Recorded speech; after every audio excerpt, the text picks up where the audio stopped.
It takes decades, even centuries, for cities to take shape, to develop their spirit and rhythm and place in the world. This city was born in days, grew in months, and 2 years on, it's a genuine, bustling metropolis of 100,000. Its architects will tell you it's temporary. Its occupants will tell you it's now home. The old one is a disastrous mess, and no one knows when it may be home again. So they're building their lives, raising their children, trying to make a living here in a place they call Zaatari, a city in the sand.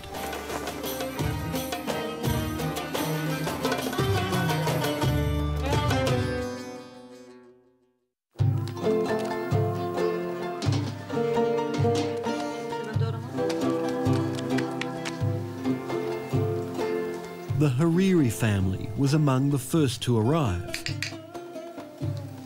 Samar and Abu Dia fled here with their 4 children, 24-year-old Dia, 22-year-old Mohammed, 20-year-old Ragda and 12-year-old Dina. عم بعطيهم الأمل وأيام أنا باخذ منهم. This ordinary middle-class family has been shattered by the Syrian civil war. They're now doing what they can to heal and rebuild their lives here. As they do, they become an integral part of the fabric of this place, just like everyone else.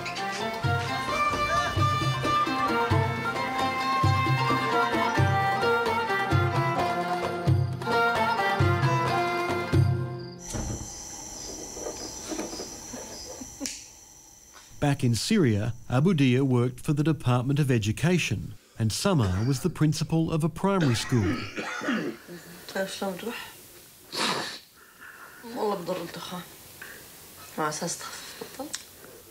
Theirs is a partnership that has defied the odds. Abu Dia loved Samar so much he went against his parents' wishes to marry her.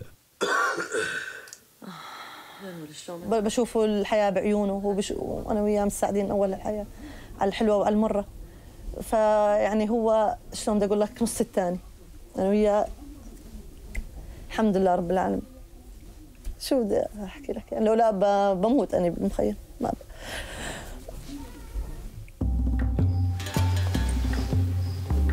عندي مش بدي أمدح لك بحالي، يمكن سرعة البديهة، الحل الاجتماعية جيدة كثير. أولاد جامعيين 3، هندسة معلوماتية، هندسة عمارة، فيزياء.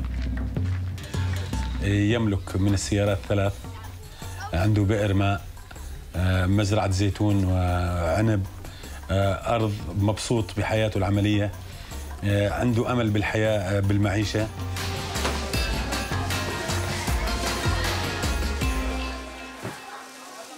Life in Zaatari is a marked contrast. Here, Abu Dia has to get in early to get the family's daily ration of bread from the World Food Programme. And taking handouts is not his style.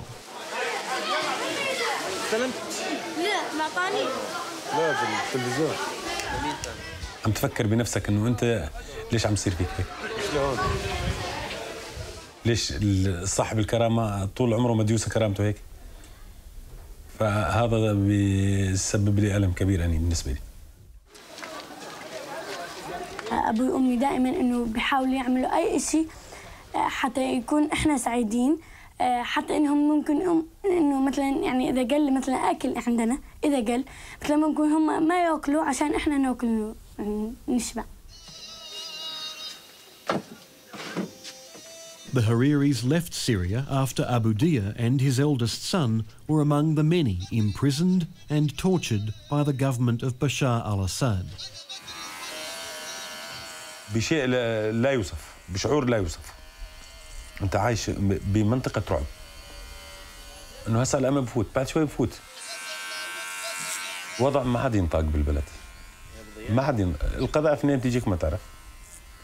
القتل. قتل الأخوة 2 إلي، هم بيزرعوا وإجا الجيش رشهم قدامك. Many who fled thought the war wouldn't last long and that the government would soon fall. قبل ما نطلع كنا نقول يعني رح نقعد 10 أيام أو 15 يوم، انكسرت يعني 20 أو شهر، فما عرفنا إنه رح نطول هون.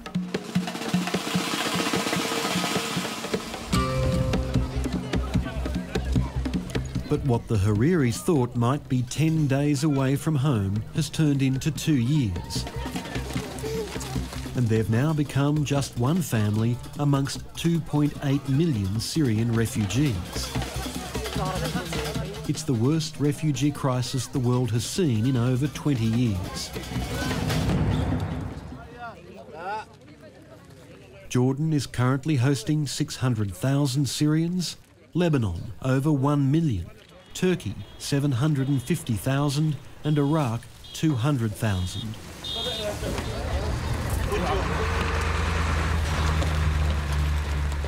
أنا كنت أسمع لاجئ والله، بس ما تخيلته عمليا. أسمع لاجئ فلسطيني، لاجئ عراقي، لاجئ، بس عملي ما تخيلته غير لما أنا صوت صحيح لاجئ.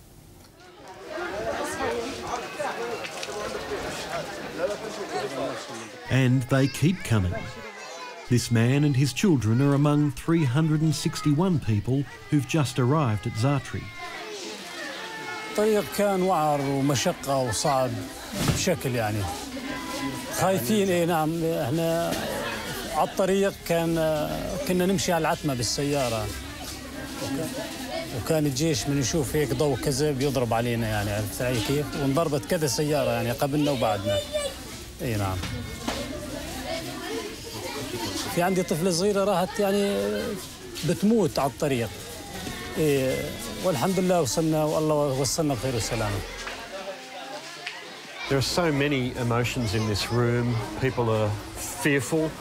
People are relieved to be here. It's also dawning on them that they're becoming one of millions of refugees, that they're losing their identity. That people who they once were not so long ago just don't exist anymore. That's a whole new world that they're about to enter.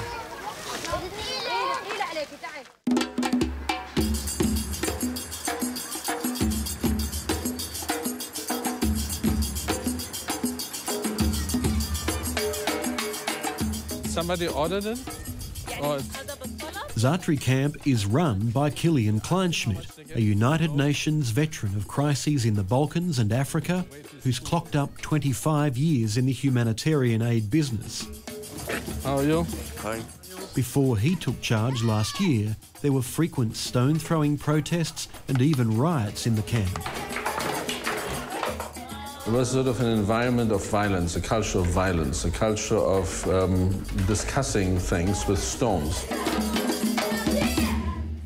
They didn't know what was the plan for the next day even, or the next weeks. So there was no level of exchange, no transparency. This water tank, is this theirs or is for everybody? But this no-nonsense German has turned that around. Somebody is coming to visit. And in this camp, you never know what you might come across. Her dad. After how long you visiting your family? He hasn't seen them for a year and 10 days. Really? Oh, welcome, welcome.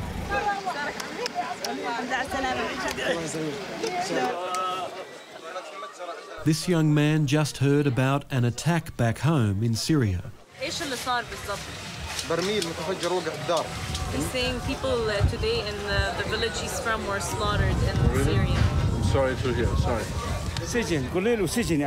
When we hear this type of stories, then we understand that maybe we have to rebuild a lot more than we thought. Not treating 100,000 people as 100,000 times the same thing, but 100,000 people as 100,000 stories, as 100,000 individuals who have to rebuild themselves, who have to rebuild their strength, their resilience, and actually begin to have some hope again that there will be something better ahead of them.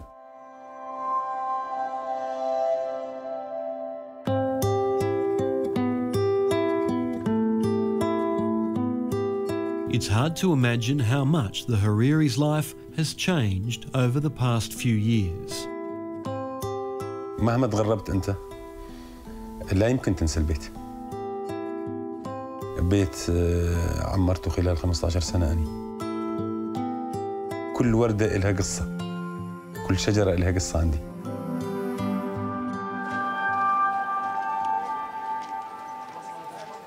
Abu Dia is trying to recreate a sense of home here. And to do that, he scraped together cash to buy some additional demountables from camp dealers and build the family a tiny compound. أول غرفة استلمناها من المفوضية بعد سكننا بالخيمة 5 أشهر فوق بالمكان هذاك. رجعنا استلمنا هاي من المفوضية. Around the courtyard, there's a bedroom for each of his 2 married sons, a kitchen and a bathroom.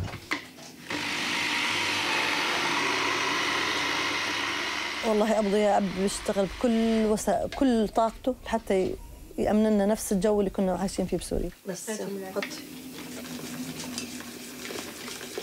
لما أكون زعلانة، لما تطلع الغبرة أقعد أبكي، يعني من الغبرة أكون مشتغلة وتعبانة، أقول له هسه بدي أرجع سوريا، ما عاد أقدر أتحمل. يقول لي لا أبو ضياء معلش.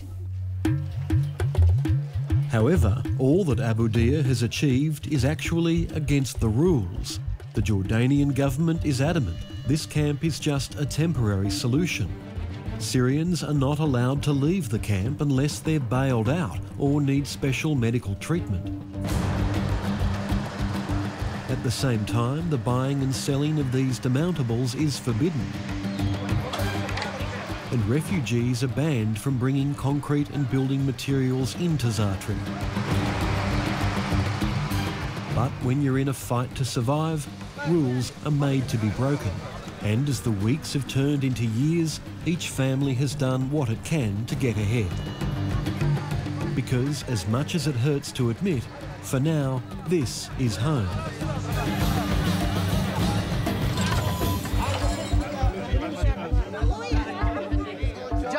أنا معي كشف بدي أمشي عليه، غيره ما في عندي إياه، ما في عندي لا حالات إنسانية ولا عندي أي شيء.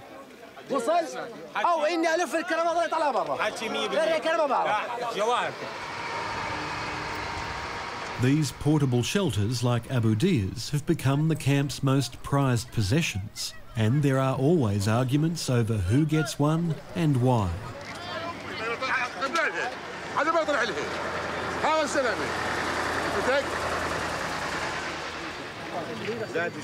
You have to understand, when you lose everything, you have lost, of course, your home at home. You have lost most of your belongings. You can't take things with you. You have lost your identity quite often. You have no photos anymore. You have no... Everything is gone.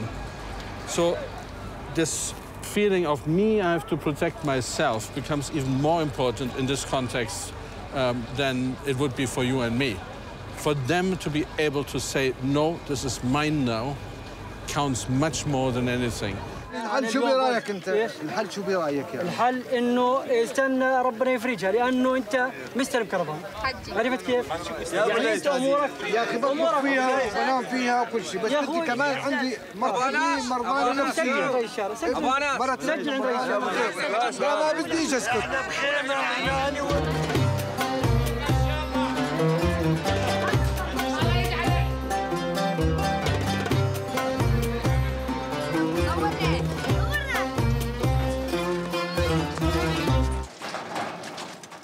While the United Nations has attempted to manage and control Zaatari camp, it really has developed a life of its own.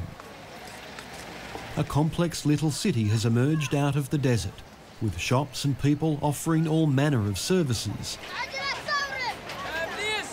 The French military, who helped out here in the early days, dubbed the main street the Champs-Élysées.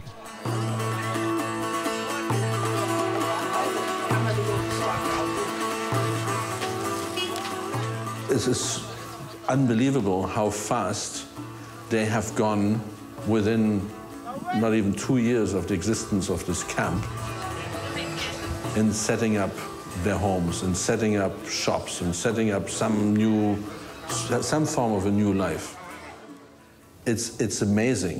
And so they do what we may have seen in other places coming over 20 years, coming over 10 years. I mean, it's a very fast process.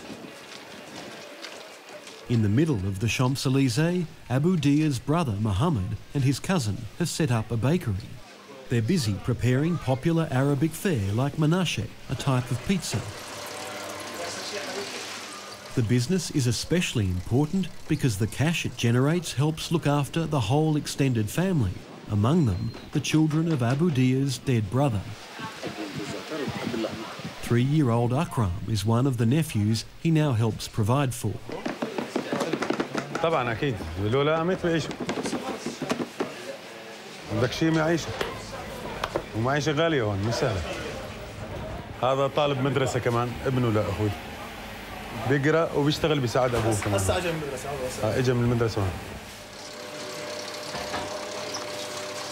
These people in Zaatari don't like begging for aid and don't want to have to rely on the world's donations.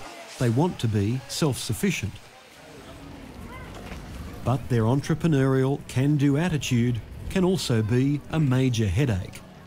That one is completely dismantled now. Dysfunctional. Kilian Kleinschmidt sometimes finds that toilet blocks disappear overnight, the bricks taken and diverted to some other private use. The bricks, the blocks are gone. They're coming from a public toilet. And they have now been built into this very impressive house. The question is, shall we get it back or not? And of course, the answer is no.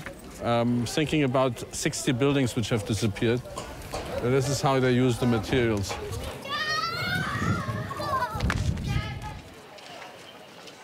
Residents are also hooking up their own pipes to public water tanks. Kilian thinks the people here might charge others a fee to use the water they siphon off. But it's always hard to get to the bottom of what's going on. He says that everybody shares these pipes that are here, so whoever brings containers, they can fill up the water. I asked him if anybody pays for anything. He said no, for sure. Sure, no money? Okay, very nice to meet you. Thanks for your efforts. Which efforts? You're doing everything. With 100,000 people camped out in the middle of a dusty desert, you can understand why water is a source of constant argument and trouble, and Abu Dia's street is no exception.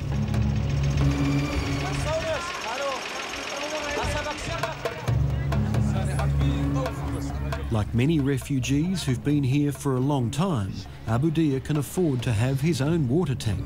But with so much tension in the air, there's no guarantee it will get filled.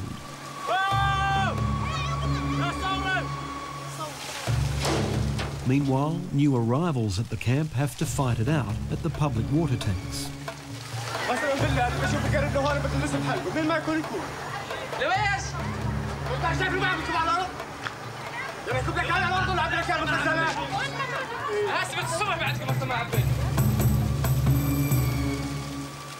The experts have worked out the bare minimum amount of water that someone needs in a humanitarian crisis, and supposedly the people here in Zaatari are getting double that amount. But it's still a massive source of tension. There are fights about it every day, arguments. We've seen them up and down these streets. And the people here are desperately trying to rebuild normal lives on the edge of a parched desert. وبسحب حاله وبنهزم واللي بقال اللي بيمر يم الخزان بده يعبي مي من وراه عرفت علي؟ بدي افعل واترك فيه. That is now the new big issue. As we move into the summer soon, we can only predict that it's going to get worse. And so we better find ways of a more equitable access to water for everyone.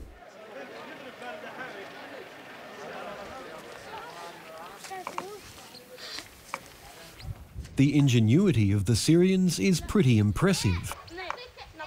Abu Dia's brother-in-law, Tarek, has helped connect their home to the camp's electricity supply, and he sometimes stops by to make the odd repair.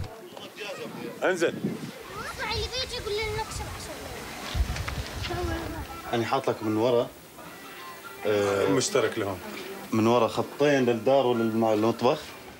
Tarek and others like him have built much of the camp's electrical grid. The trouble is, it's all completely illegal.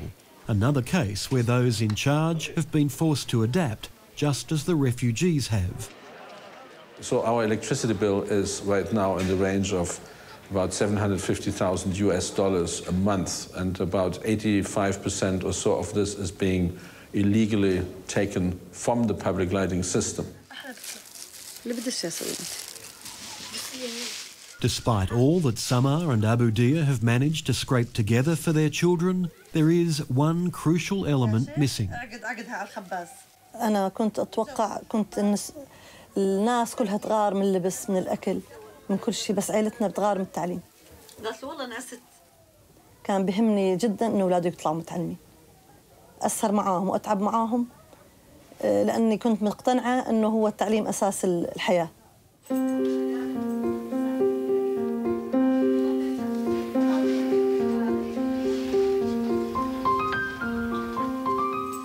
The day the Hariris fled their homeland was the same day Abu Dia's 20-year-old daughter, Rugda, was supposed to begin her architecture degree at Damascus University.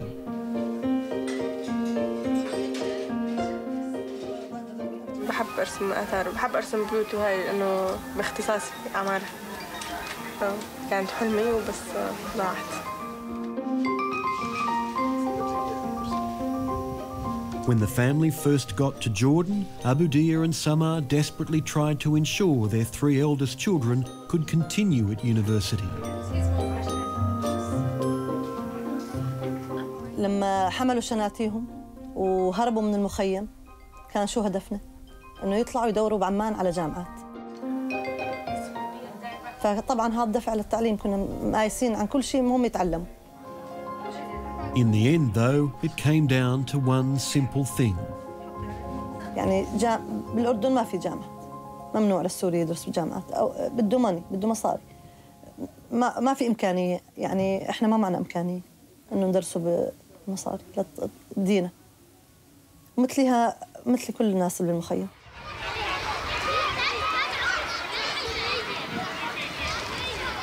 The fate of Syria's kids is a question Samar confronts each day. She's a teacher at one of the camp schools established with a donation from Bahrain.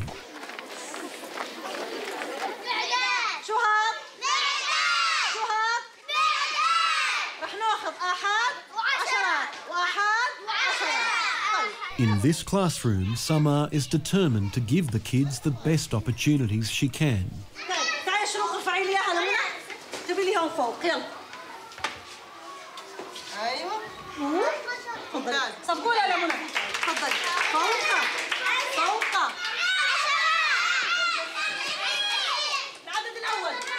They're plagued by diseases like hepatitis and scabies.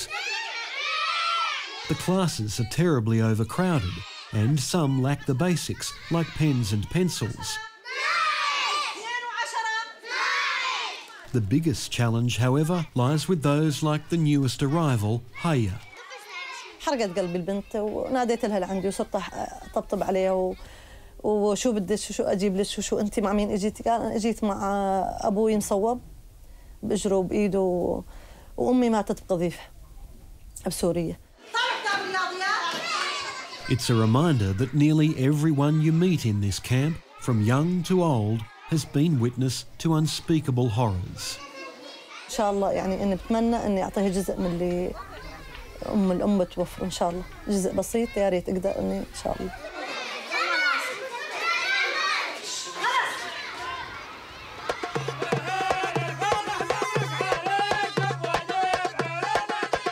In 2 short years, on a remote patch of sand, tens of thousands of frightened, scarred people have become a functioning, intertwined community.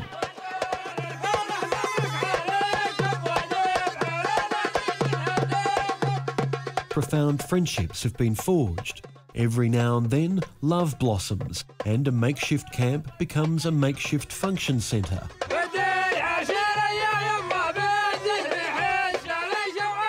Abu Dia's cousin Mahmoud has flown in from Dubai to get married here.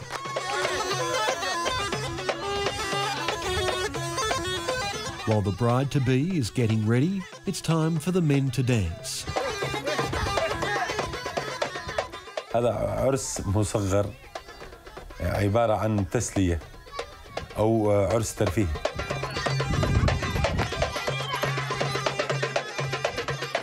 It's not a picture-perfect spot in their homeland, Syria, but Mahmoud and his wife will never forget this wedding venue, a place of survival and hope.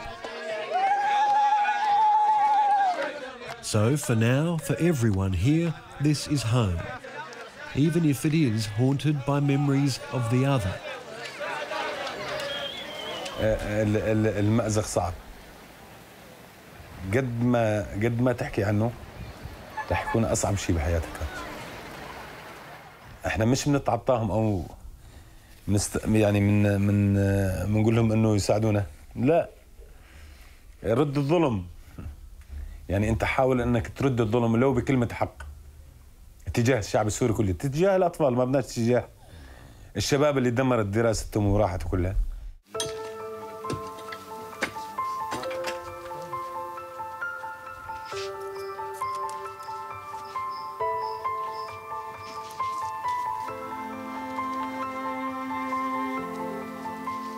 It's a family that refuses to be defeated. As the weather heats up, they're planting grapevines out the back, testimony to a sort of courage and doggedness that's impossible not to admire. بنحاول إنه نرد نوقف من جديد، بنحاول إن شاء الله. والحياة ما راح تنتهي. والمستقبل إن شاء الله بيضل قدامنا لو إنه نرد من جدد حالنا ونوقف من جديد.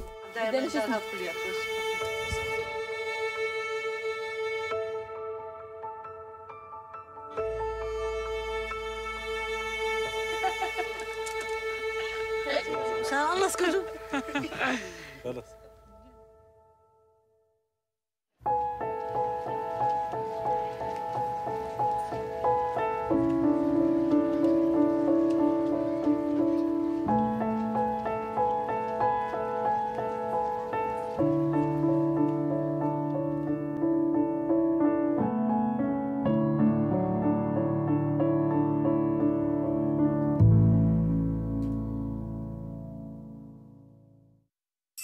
Next, the story.